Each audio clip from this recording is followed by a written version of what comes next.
بسم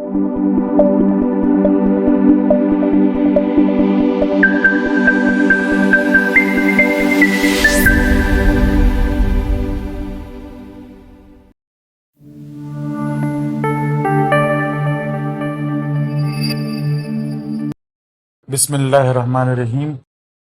حمید ہنسے جا رہا تھا اور وہ سب دم بخود کھڑے تھے۔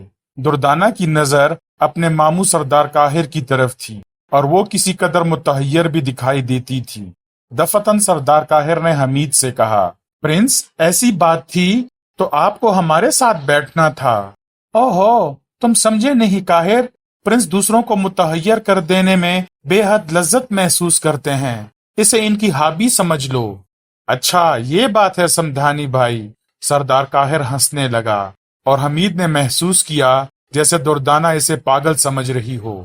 اچانک دردانہ بولی، مجھے حیرت ہے ماموں حضور۔ کس بات پر حیرت ہے بیٹی؟ مجھے ایسا محسوس ہوتا ہے جیسے آپ کی پوری شخصیت بدل کر رہ گئی ہو۔ ایسی تو کوئی بات نہیں بیٹی، میں اور سمدھانی بھائی بچپن سے ایک دوسرے سے واقف ہیں۔ تو کیا یہ واقعی پرنس افتخار ہیں؟ ہاں بیٹی، بھلا اس میں شبے کی گنجائش کہاں؟ پھر وہ مزید کچھ کہے سنے بغیر واپس مڑ گئی۔ حمید اس موقع کو ضائع نہیں کر سکتا تھا، بڑی مشکل سے تو دوبارہ سامنا ہوا تھا۔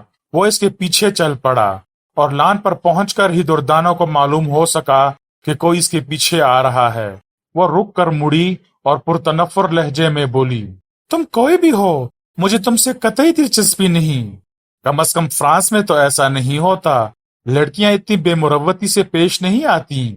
تو پھر یہاں مرنے کیوں آئے ہو؟ فرانس ہی واپس جاؤ۔ مرنا تو یہی ہے، لڑکیاں لفٹ دیں یا نہ دیں، میرے پیچھے مت آؤ۔ کم از کم چچی حضور سے تو مل ہی لوں۔ وہ نہیں ملنا چاہتی۔ چچا حضور کی طبیعت کیسی ہے؟ پہلے سے بہتر ہے، لیکن کوئی ان سے مل نہیں سکتا۔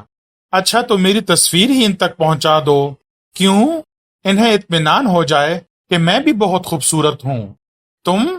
وہ تحقیر آمیز انداز میں ہنس پڑی، نہیں ہوں، گھسیارے معلوم ہوتے ہو۔ یہ کیا ہوتا ہے؟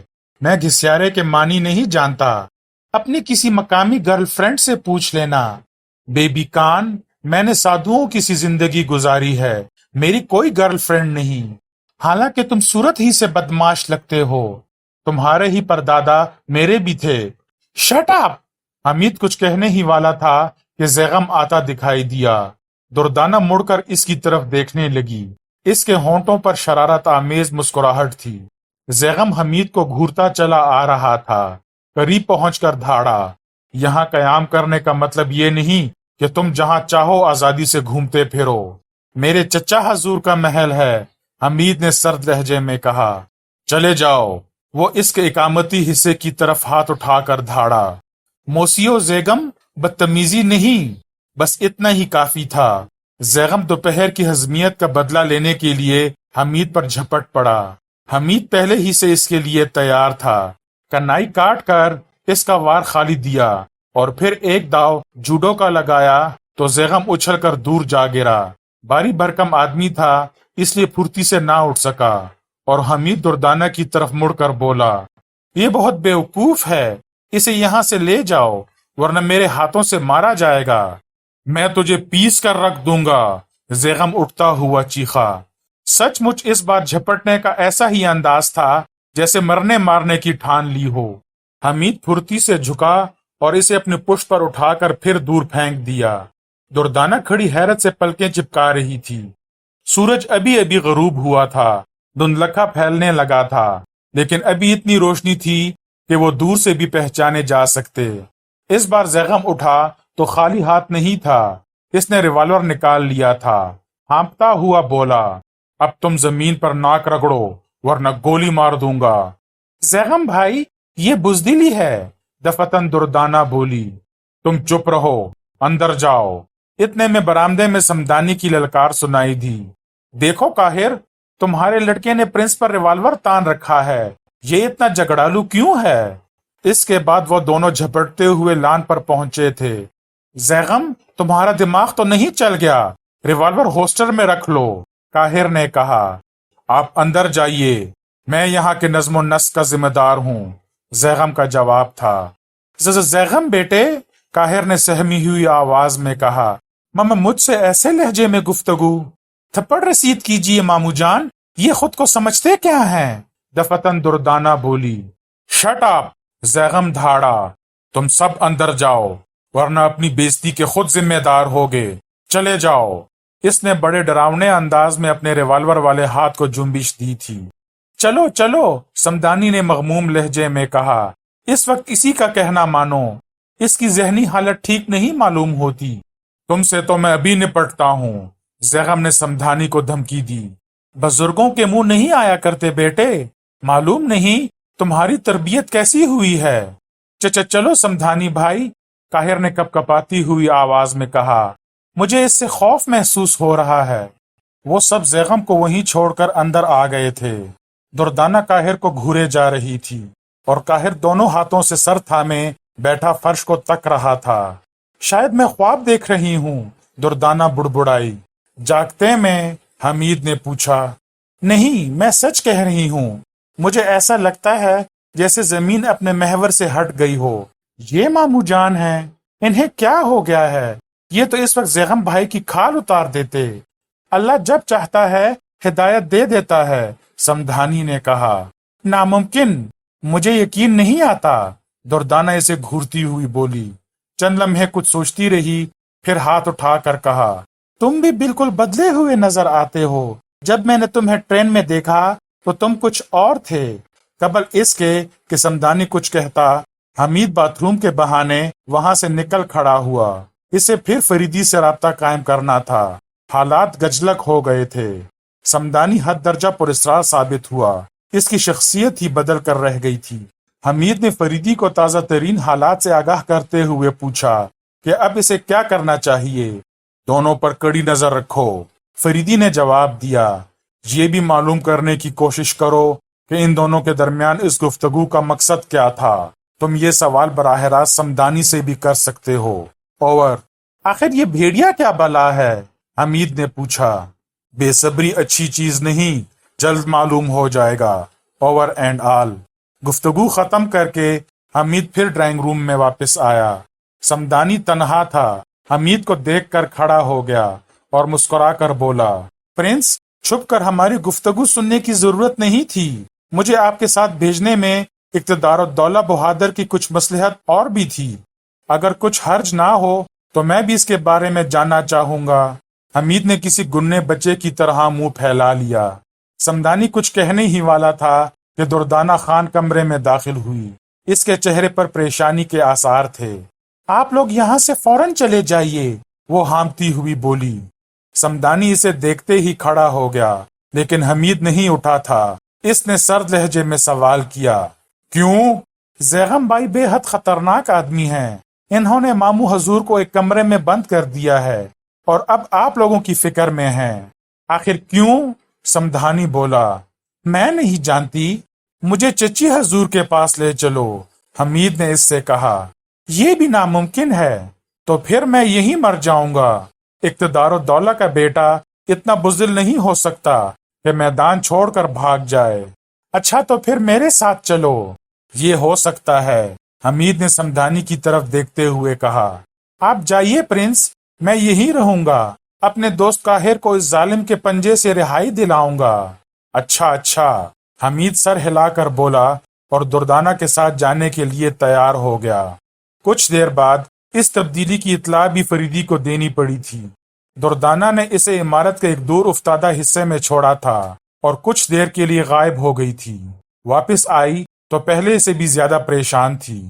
مجھے تو اس زیغم سے نفرت ہو گئی ہے، تم واقعی بہت بہادر ہو، میں تمہاری عزت کرتی ہوں، اس نے کہا۔ دل دکھانے کی باتیں نہ کرو، میں بہت برا ہوں۔ زیغم کی طرح بزدل تو نہیں ہو۔ اس نے سمدانی صاحب کو مار ڈالنے کی کوشش کی تھی، لیکن وہ کسی طرف نکل گئے۔ اوہو اچھا، حمید بکھلا کر کھڑا ہو گیا۔ وہ ان سے کسی چیز کا مطالبہ بھی کر رہا تھا۔ کس چیز کا؟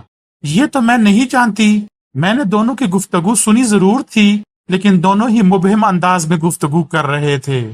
مثلاً زیغم سمدانی سے کہہ رہا تھا، میں نے ابا جان سے سب کچھ معلوم کر لیا ہے، تم زندہ بچ کر نہیں جا سکو گے، لاؤ